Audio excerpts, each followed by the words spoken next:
Assalamualaikum warahmatullahi wabarakatuh. Selamat pagi anak-anak. Kembali lagi dengan Ustazah Ani. Hari ini Ustazah akan mengajarkan tentang IPA, hubungan gaya dan gerak. Siapkan dulu modul dan alat tulisnya, kemudian kita baca Bismillahirrahmanirrahim. Tujuan pembelajaran kita hari ini adalah menghubungkan gaya dengan gerak pada peristiwa di lingkungan sekitar. Yang pertama kita bahas adalah pengertian gerak. Gerak adalah perpindahan posisi benda dari tempat asalnya karena adanya gaya. Sebagai contoh, di sini ada gambar hubungan gaya dan gerak. Anak sedang mendorong meja. Meja yang tadinya diam didorong kemudian bergerak berpindah tempat. Dan anak sedang mendorong troli yang ada isinya sebesar 10 kilo. Di sini juga ada macam-macam gaya dan kegiatan anak. Yang pertama yaitu anak sedang bermain ketapel menggunakan gaya pegas. Atau anak yang kedua, anak menggunakan penggaris plastik dan diarahkan ke potongan kertas kecil. Terdapat gaya listrik. Anak bermain magnet. Terdapat gaya magnet. Yang keempat, ada orang mendorong lemari, terdapat gaya gesek. Dan yang kelima, ada orang mendorong meja menggunakan gaya otot. Selanjutnya, gaya dan gerak saling berhubungan karena adanya gerak disebabkan oleh gaya.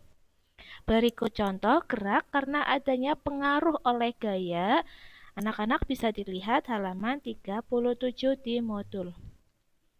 Yang pertama, ketika bermain jungkat-jungkit dua orang.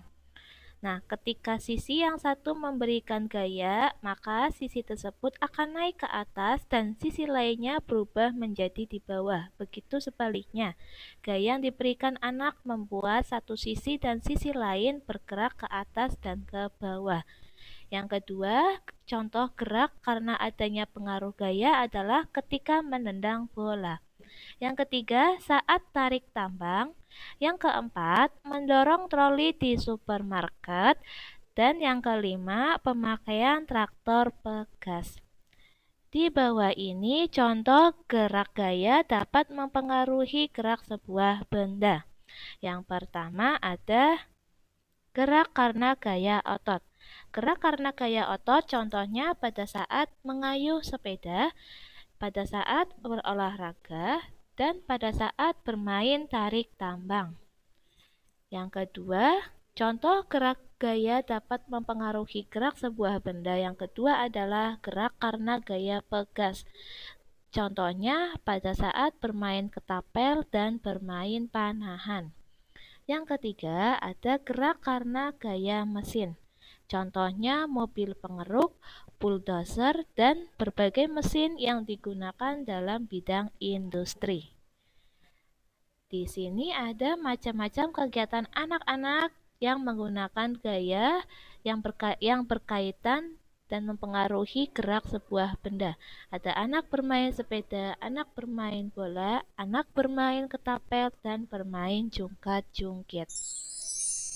Baik.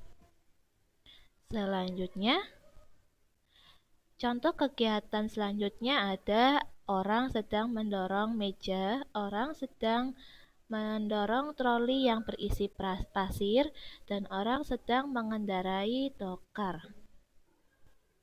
Gerak berdasarkan lintasannya ada tiga. Di antaranya gerak lurus. Gerak lurus itu adalah gerak suatu benda yang lintasannya garis lurus. Sebagai contoh, gerak lereng di atas lantai, gerak jatuh bebas.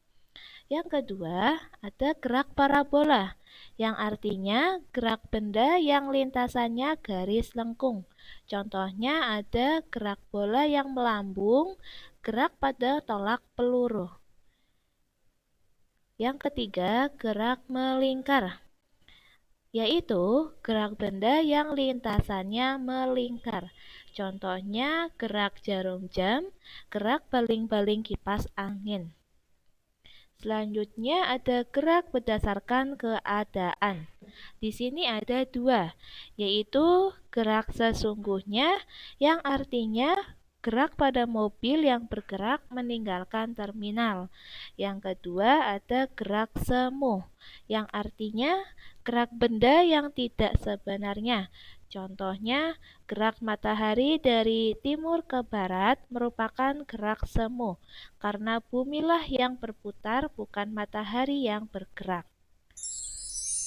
Oke, selanjutnya, faktor-faktor yang mempengaruhi gerak benda. Di sini ada 4. Yang pertama, besar kecilnya gaya yang bekerja pada benda. Yang kedua, besar kecilnya gaya gesekan. Yang ketiga, halus kasarnya permukaan benda. Yang keempat, kemiringan permukaan suatu benda. Baik, alhamdulillah materi kita sampai di sini dulu. Jadi kesimpulannya yaitu ada hubungan antara gaya dan gerak.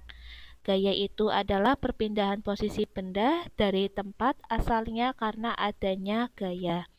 Gerak dan gaya juga saling berhubungan. Sebagai contoh ada jungkat-jungkit, ada anak ketika menendang, ada saat tarik tambang, ada orang mendorong troli di supermarket, dan pemakaian traktor pegas.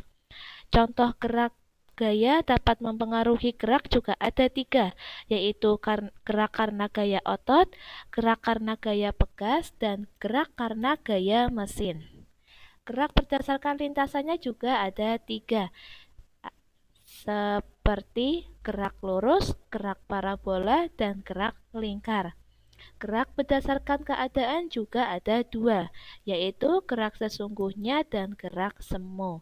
Dan yang terakhir ada faktor-faktor yang mempengaruhi gerak benda. Di sini ada 4. Alhamdulillah itu adalah kesimpulannya. Untuk tugas, anak-anak tidak ada tugas, melainkan belajar kembali materi ini. Ustazah terima kasih, mohon maaf apabila ada salah-salah kata, dan apabila ada yang kurang paham bisa hubungi Ustazah via WA. Sekian sampai di sini Ustazah ucapkan terima kasih dan wassalamualaikum warahmatullahi wabarakatuh.